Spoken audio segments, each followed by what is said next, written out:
বিসমিল্লাহির রহমানির রহিম। আসছে পবিত্র ঈদ উল ফিতর উপলক্ষে আজকে আমাদের এই ৯ নম্বর ওয়ার্ড ছাত্র দলের নেতৃবৃন্দদের সাথে ঈদ পূর্ণ মিলনী অনুষ্ঠানে আমাদের মাঝে উপস্থিত আছেন ছাত্র দলের অন্যতম নেতা আরিফ, নাজিম, ইসমাইল, জিহাদ, মমিন, তারেক সহ অসংখ্য নেতৃবৃন্দ। প্রিয় ছোট ভাইরা, পবিত্র ঈদ উল ফিতর উপলক্ষে আপনাদেরকে বলতে চাই, দীর্ঘ ১ মাস সিয়াম সাধনার পরে আমরা একটি পবিত্র ঈদ উল ফিতর পেয়েছি।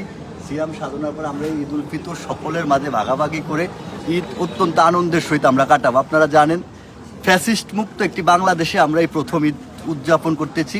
এই ঈদ উদযাপনে আমাদের বর্তমান প্রধানমন্ত্রী, বাংলাদেশের প্রধানমন্ত্রী, তারুণ্যের অহংকার, বিএনপির চেয়ারম্যান তারেক রহমান এবং ভোলা জেলা বিএনপির আহ্বায়ক ও ভোলা জেলা পরিষদের প্রশাসক আলহাজ গোলাম নবী আলমগীরের পক্ষ থেকে আমি পশ্চিম ইলিশার সকল সর্বস্তরের জনগণকে জানাই পবিত্র ঈদ উল ফিতরের শুভেচ্ছা ও ঈদ মোবারক।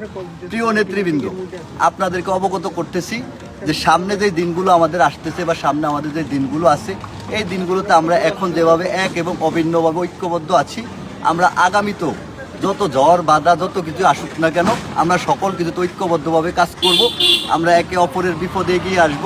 আমরা সবসময় সামাজিক কর্মকাণ্ডের সাথে থাকবো। এবং আরেকটা ব্যাপার অত্যন্ত গুরুত্বপূর্ণ, আমি স্পষ্টভাবে বলছি, আমাদের এই ৯ নম্বর ওয়ার্ড অত্যন্ত একটি গুরুত্বপূর্ণ ওয়ার্ড। এই ওয়ার্ডকে যদি কেউ কোনো ধরনের মাদক বা জুয়া এই সমস্ত কোনো কর্মকাণ্ড দিয়ে যদি এই ওয়ার্ডকে বিশৃঙ্খলা করতে চায় বা বিশৃঙ্খলা করার চেষ্টা করে, সেই মাদক কারবারিরা যত বড় শক্তিশালী হোক না কেন, তারা যত বড় হেডামালা হোক না কেন, আমি আজকের এই ঈদ পূর্ণমিলনী অনুষ্ঠানে স্পষ্ট বার্তা তাদেরকে দিচ্ছি, তারা যদি কোনো মাদকের কারবার এই ৯ নম্বর ওয়ার্ডে চালাতে চায়, ৯ নম্বর ওয়ার্ডের কোনো ৯ নম্বর ওয়ার্ডের কোনো ছেলে সন্তানদেরকে যদি খারাপ পথের দিকে নিতে চায়, তাদের ব্যাপারে স্পষ্ট বার্তা, তাদের বিরুদ্ধে আমরা কঠোর হস্তক্ষেপ দমন করবে। এবং আমরা সকল ঐক্যবদ্ধভাবে মাদকের শিকড় সহ ইনশাল্লাহ এই ৯ নম্বর ওয়ার্ড থেকে উগলিয়ে ফেলবে। এটা আমাদের চ্যালেঞ্জ এবং প্রতিজ্ঞা। সবাই ভালো থাকবেন।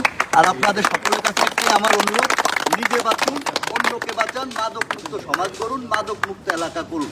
সবাই ভালো থাকবেন। আসসালামু আলাইকুম।